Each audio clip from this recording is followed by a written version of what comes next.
ভারতীয় কমেন্টেটর আকাশ চোপড়ার মতে এবারে এশিয়া কাপ ফাইনাল খেলবে ভারত এবং সেই সাথে আরেকটি দ্বিতীয় দল হিসেবে ফাইনাল খেলবে শ্রীলঙ্কা। দেন এই শ্রীলঙ্কাকে এবার জিম্বাবুয়ে মাত্র ৮০ রানে অল আউট করে দিয়েছে এবং এই ম্যাচটি জিম্বাবুয়ে ৫ উইকেটে জয়লাভ করেছে। আকাশ চোপড়ার বাইয়ের ফাইনাল খেলা দলটিকে জিম্বাবুয়ে মেরে দিয়েছে। এখন আমার কথা হচ্ছে টি-20 বাই ১ ওভার ২ ওভারেই গেম চেঞ্জ হয়ে যেতে পারে। এখানে আমি মনে করি টি-20তে ছোট দল বড় দল বলতে কিছু নাই, যে কোনো দলকে হারিয়ে দিতে পারে। এখন সেখানে বড় দল কিংবা ছোট দল নাই।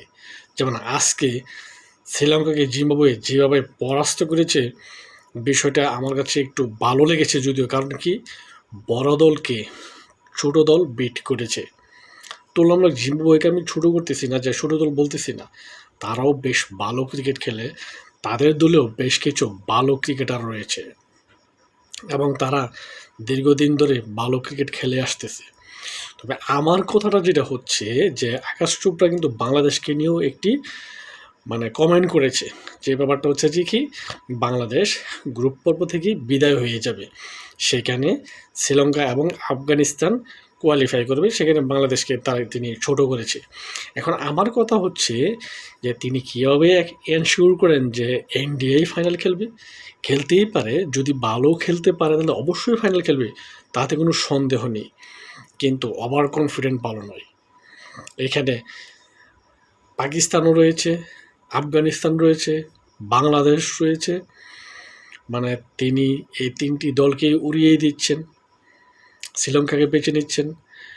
আমার কথা হচ্ছে যে টি-20 নিয়ে অতিরিক্ত বাড়াবাড়ি করার কিছু নাই, যেই দল ভালো খেলবে সেই দলই জিতবে।